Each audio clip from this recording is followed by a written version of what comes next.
Ngatho cia mwanya nĩ gũcoka na ndĩrehoka nĩ ũrathiĩ na mbere wega, no tuge rĩu kwĩna hope na DCI nĩ mararuta wĩra wao na kĩo nĩguo gwetha kĩhoto kĩa Jeff Mwathi. Let's say Kenyans were right in the first place na suspicions ciao nĩ ciatuĩka confirmed nĩ DCI. DCI yauga atĩ Jeff Mwathi ndeyũragire ta ũrĩa borithi a Kasarani magĩkorirwo makĩ-rule out mona mwĩrĩ wake, makiuga Jeff Mwathi nĩ kũragwo oragirwo.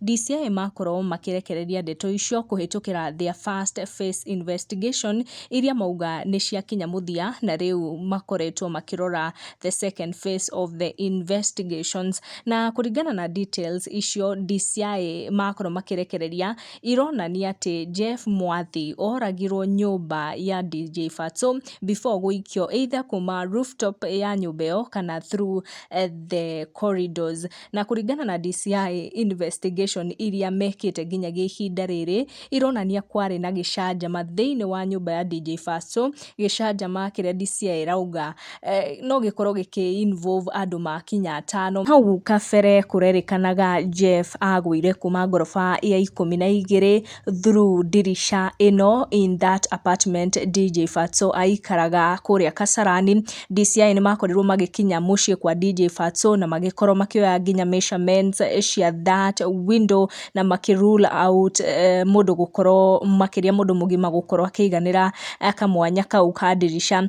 DCI makorwo makĩoerera investigation ici kuma kũrĩ Kasarani Police Station thutha wa Interior CS Kithure Kindiki kũruta ihoya kũrĩ DCI makorwo makĩoerera investigations icio na makorwo makĩanjia investigations werũ. In our previous video nĩ tũrakorirwo tukiona CCTV footage iria iragĩkorirwo ikirekererio moments before mwĩrĩ wa Jeff Mwathi ũgĩkorwo ũkĩgwa nginya ground floor, na Kenyans gũkũ gwa social media marakorwo makiorota one guy in this CCTV footage ũrĩa ũrerĩkana nĩ ndera wa DJ Fatso. Na ndio kuona kĩrĩa gatũma Kenyans marĩ mũno gũkũ gwa social media nĩ the mask, and also you zoom in na gloves kwa kĩũria ciũria why he covered his face na why he had those gloves on, na gũkĩrĩkana atĩ they were serving the ground floor kũrĩa mwĩrĩ wacokire kũgwa ndagĩka nini thutha wa gũkorwo magĩ-survey that area. Nĩ ngũkorwo ngĩingĩra in another video ngwerethere